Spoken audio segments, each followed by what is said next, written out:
অথচ সংখ্যাগুরু না থাকলে যেমন রাষ্ট্রের কাঠামো সম্পূর্ণ হয় না, তেমনি সংখ্যালঘুদের অভিজ্ঞতা ছাড়া সেই রাষ্ট্র মানবিক হয় না। তিনটি বিষয় সাজেস্ট করতে চাই। এক, রাষ্ট্রকে কেন্দ্র থেকে প্রান্তের দিকে ফিরতে হবে। স্থানীয় নেতৃত্ব, এনজিও, যুব সংগঠন সবাইকে সম্পৃক্ত করে নীতি নির্ধারণ করতে হবে। তিন, এমন একটি কমন গ্রাউন্ড তৈরি করতে হবে যেখানে মুসলমান, হিন্দু, বৌদ্ধ, খ্রিস্টান সকলে নিজেদের নিরাপদ মনে করে কথা বলতে পারে। এখন আমি তৃতীয় লক্ষ্যটি সম্পর্কে বলবো। তৃতীয় লক্ষ্যটি হচ্ছে extended collaboration between majority minority group and key stakeholders, অর্থাৎ সংখ্যালঘু ও সংখ্যাগুরুর মধ্যে বন্ধন মজবুত করা। তাই সংখ্যাগুরু বনাম সংখ্যালঘু সহাবস্থানের দর্শন আলোচনা করা উচিত।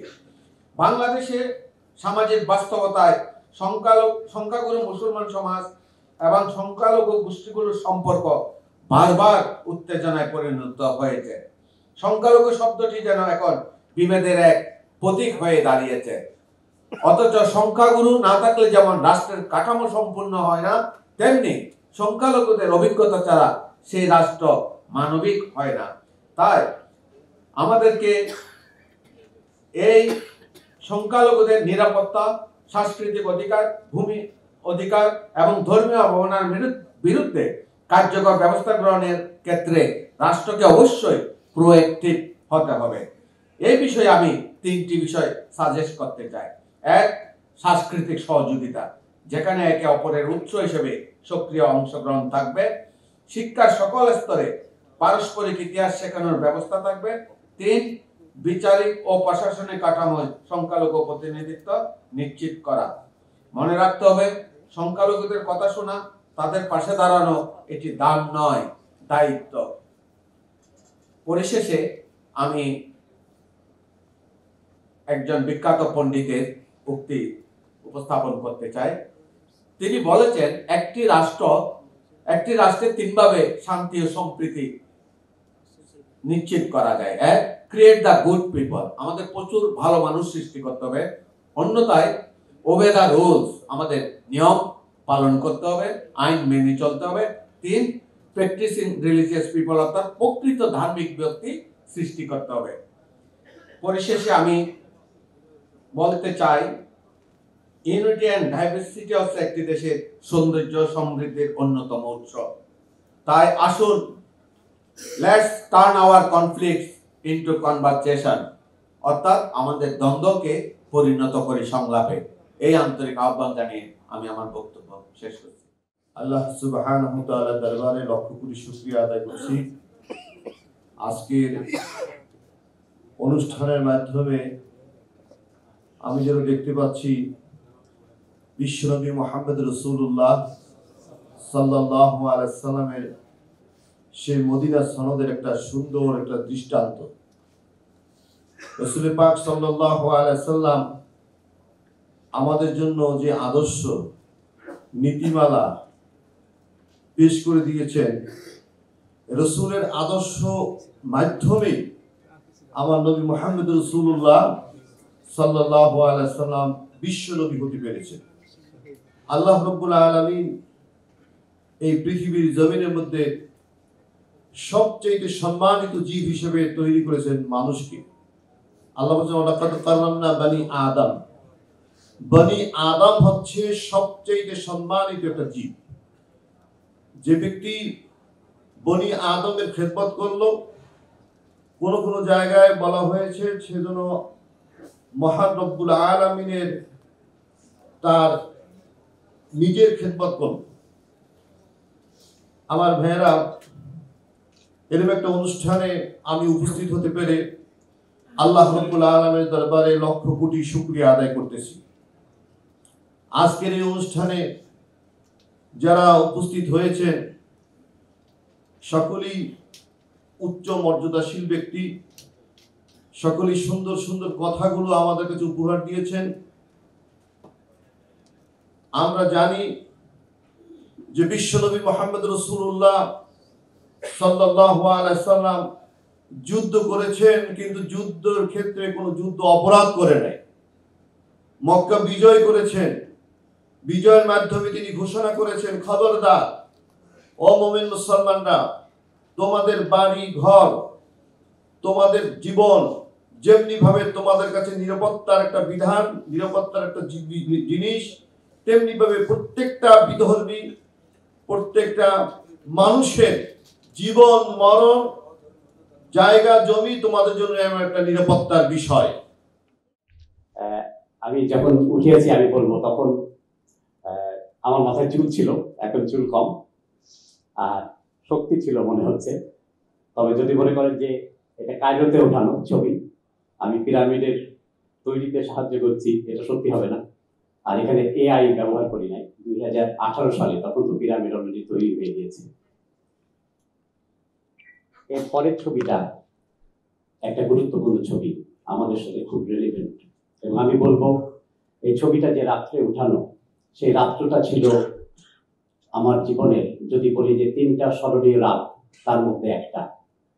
এটা হলো মাউন্ট সাইনাইয়ের শৃঙ্গে পিকে তোলা ছবিটা।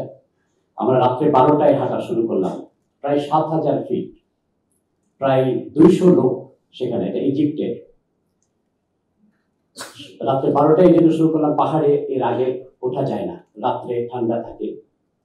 তা 200 মানুষ সারা দুনিয়া থেকে এসছেন, কারোর সাথে কারোর পরিচয় নাই। আমরা উঠতে থাকলাম। 3-4 হাজার ফুট ওঠার পরে কিন্তু একটা অনেকেই উঠতে খুবই কষ্ট। তখন দেখলাম যে একজন আরেকজনের হাত ধরছেন, সাহায্য করছেন। কাউকে কিন্তু আমরা চিনি না। এরপরে প্রায় ফজরের আগে 5টার দিকে আমরা পিকে উঠলাম। তখন বুঝতে পারলাম যে এখানে 3টা উপাসনালয় আছে উপরে। অনেকেই হয়তো আপনারা গিয়েছেন। একটা সিনাগগ, একটা চার্চ, আর একটা মসজিদ। ওখানে যাওয়ার পরে আমি এটা ইমোশনাল হয়ে যাই, যে তখন বুঝলাম যে আমরা একজন আরেকজনের হাত ধরে এই যে সারা রাত্রি 5 ঘন্টা আমরা হেঁটে আসলাম উপরে। কাউকে চিনি না। পথে আমরা 2-1 জায়গায় ওখানে চা খেতে থেমেছি। একসাথে তো 5 ঘন্টা হাঁটা যায় না, পাহাড়ে ওঠা যায় না। একটা পরিচয় হয়েছে, তাদের অনেকের সাথে আমার এখনো যোগাযোগ আছে। তা এখানে সবাই আমরা উপাসনা করলাম, করার পরে আবার নিতে চলে আসলাম। তা আমার ওই দিন মনে হয়েছিল যে এমন কি হতে পারতো না আমার ছোট্ট দেশ বাংলাদেশ, যেখানে আমরা সবাই আমাদের সবার হাত ধরে, কষ্ট হয় আবার।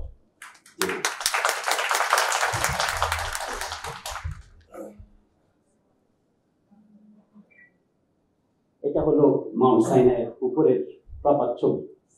যে আপনারা দেখতে পাচ্ছেন যে একটা চার্চ, একটা এখানে মসজিদ এবং একটা সিনাগগ আছে। এবং এটার মোর ইম্পর্টেন্স তো আপনাকে বলা লাগবে না, যে 3 ধর্মের কিন্তু, যেহেতু হযরত মুসা ওখানে যে 10 কমান্ডমেন্টস এখান থেকে উনি পেয়েছিলেন, সেই হিসেবে এটা কিন্তু সব ধর্মের জন্য এটা অত্যন্ত গুরুত্বপূর্ণ। 637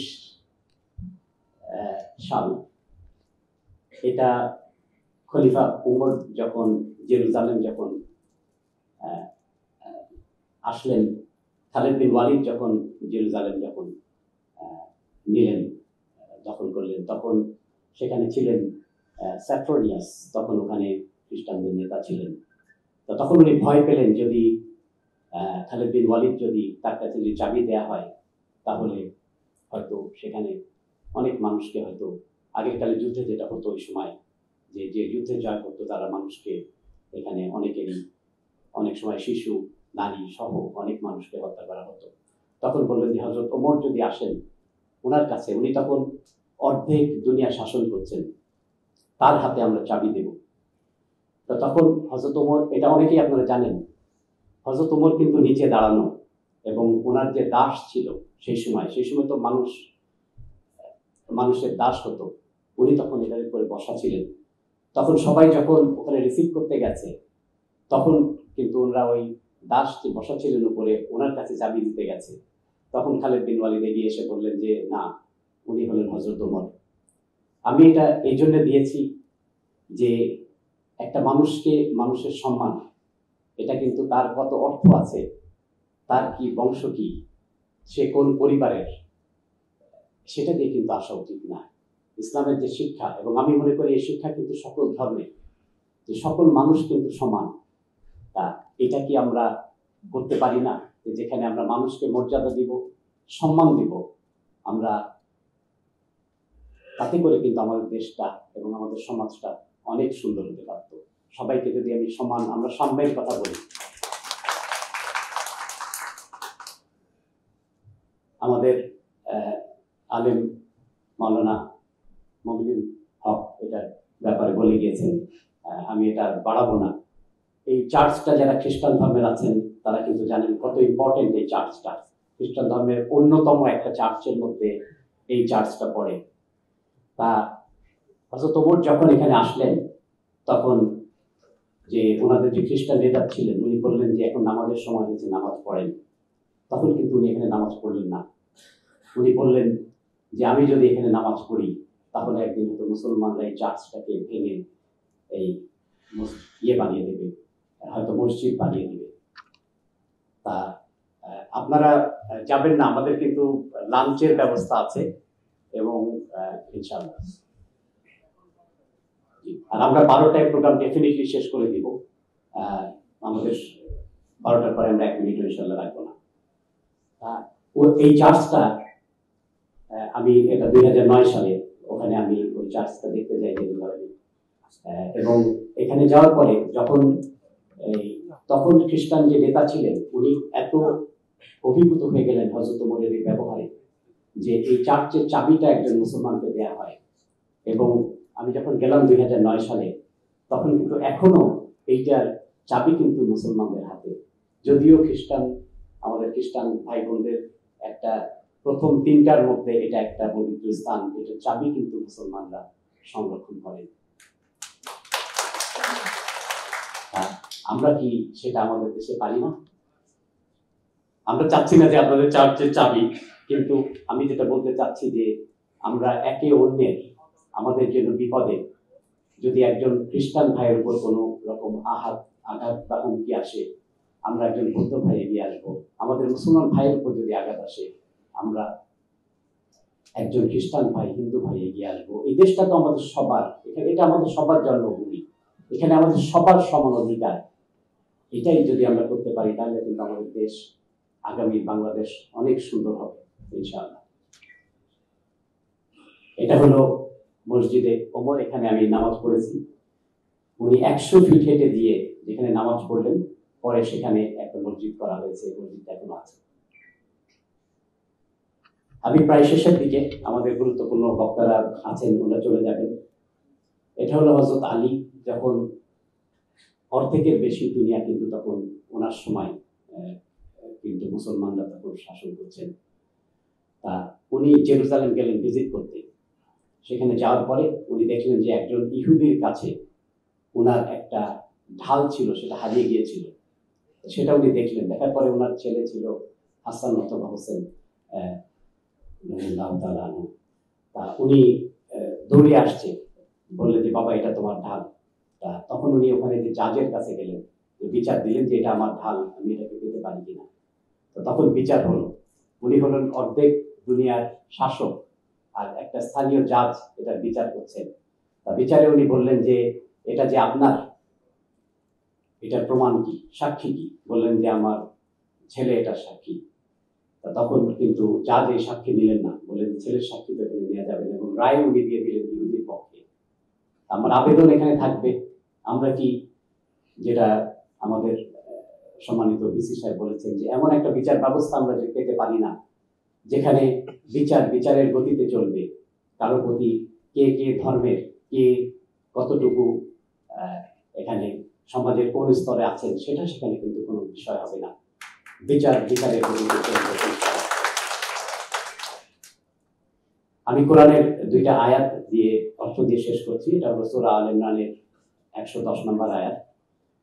এখানে আমি আরবিটা বলে সময় নষ্ট করবো না আপনাদের। এখানে মুসলমানদের ক্রিয়েশনের ব্যাপারে বলা হচ্ছে যে এখানে you are the best nation, I produced you for the betterment of mankind।